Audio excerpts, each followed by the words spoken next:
with the nation of Israel, and that would probably also include some of the outlying Muslim nations that, are interested in that plot of ground as well.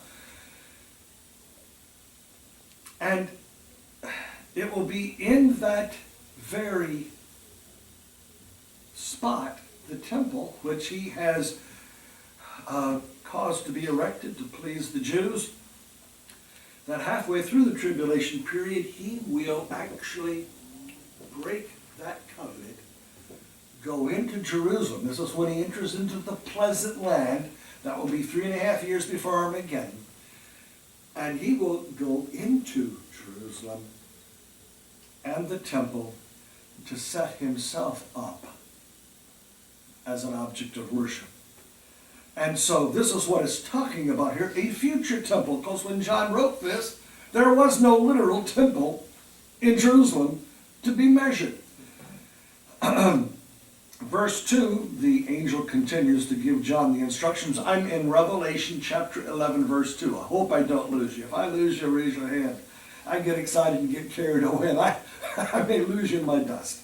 But the court which is without the temple, leave out and measure it not, for it is given unto the Gentiles, and the holy city shall they tread underfoot for 42 months. That's the last 3.5 years of Gentile times. That's the same thing that Daniel is talking about over here in Daniel 8, where it speaks about the little horn is going to cast down, verse 10, some of the host and the stars to the ground, and stamped upon them. Yea, verse 11, he magnified himself, the little horn, the Antichrist, to the prince of the host. I believe the prince refers, of course, to the Lord. And by him, by this little horn, the daily sacrifice was taken away. So what he'd started, he's going to reverse. Because at that point, he will have this fervent desire to destroy all religion, good and the bad alike.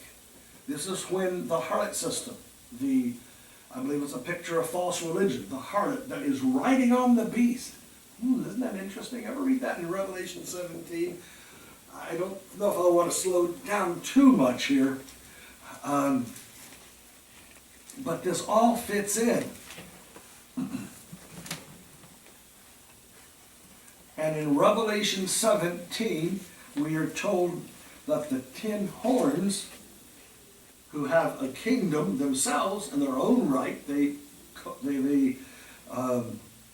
make an individual kingdom under their auspices. It says, verse 16 of Revelation 17, the 10 horns which thou sawest upon the beast, these shall hate the whore, and make her desolate and naked, and shall eat her flesh, and burn her with fire. For God hath put it in their hearts, the 10 horns, to fulfill his will, and to agree. Think of it. You hear about the news reports about the meetings of the United Nations, world leaders trying to even get some sort of a meeting with our president that seems to be snubbed at times. And it's hard to get people, even the leaders of nations, to sit down and talk to one another.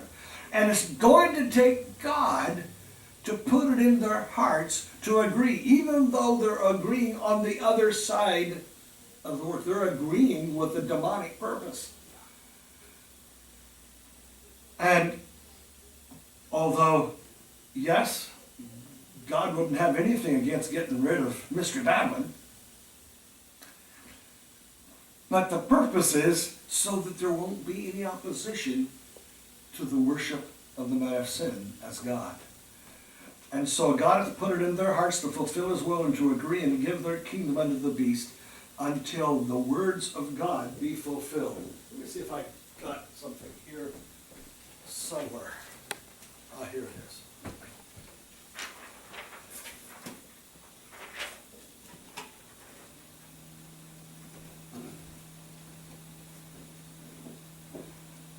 I copy artwork This is not anything I can do.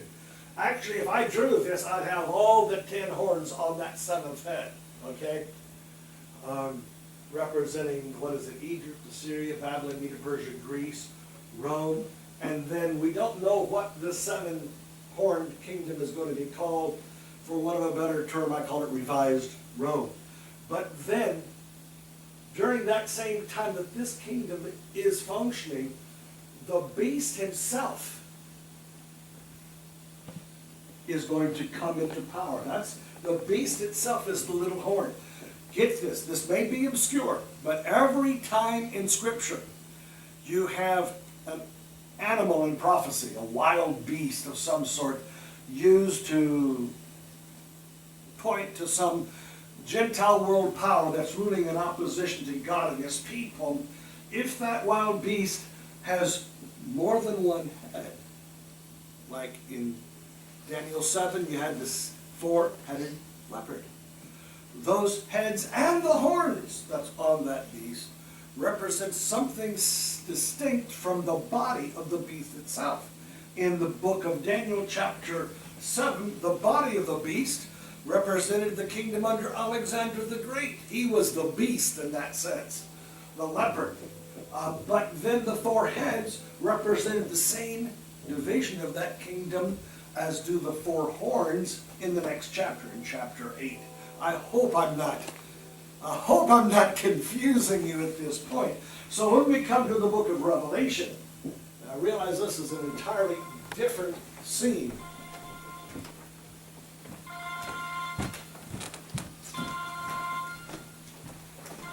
Let me give you a little bit different picture of this, which might be easier to understand.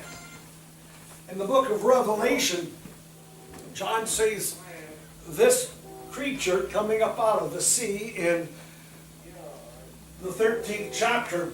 And again, if I was drawing this, I would have all the horns down here on the last head. That's my interpretation. I think I'm right about that, because the horns are yet future, and that 7th head is yet future. Okay? We read this in Revelation 17, where it speaks about these different heads, and it says 5 are fallen, 1 is, and 1 is yet to come.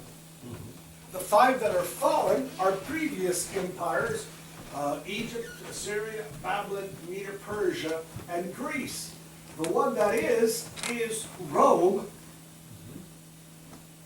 and the 1 that is yet to come, the 7th, I've called it, and it's not an original term with me, but we don't know what it's going to be called. We call it revised Rome. And that's to be formed when the 10 horns confederate. And then you have the body of the beast.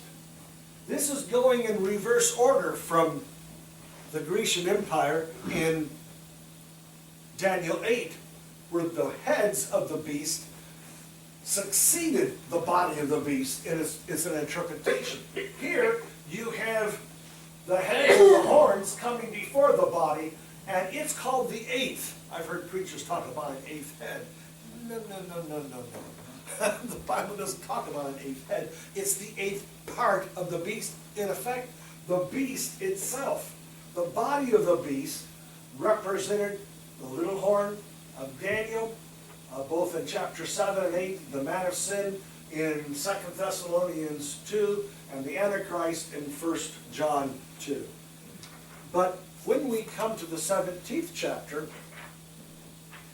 we see an interesting picture. In the first half of the tribulation period, which lasts approximately, I would think, about 7 years from what we can determine, the greatest power on earth in the early part of the tribulation period is not going to be the Antichrist. It's going to be this system called Mystery Babylon, the mother of harlots. And it is interesting to note where she is in Revelation 17. She's in the driver's seat. She's riding on the beast. Now, the writer is in effect in charge. She thinks she's in control. She doesn't realize maybe the animosity, the hatred that's growing toward her by the 10 horns and the beast himself. And the beast himself is going to finally get all these other horns, that seventh head, to agree with him to buck off, if I can use that term like a rodeo, get rid of this unwanted rider. That will happen when the beast comes to full power in the middle of the tribulation period, when there is yet 42 months, 1,260 days left before Armageddon. Okay? That will free up the Antichrist to have no worldly known power that could be in any way effective in forestalling his claim to being worshipped as God. Going back now, seeing this, going back, I just try to make the picture a little bit bigger of what's going on here. We're not limited to Daniel 8. And so it says, he magnified himself, even to the prince of a host. He made himself up to be God. By him, verse 11, the daily sacrifice was taken away, and the place of his sanctuary was cast down. And host, verse 12, was given him against the daily sacrifice by reason of the transgression, and it cast down the truth to the ground. It practiced and prospered.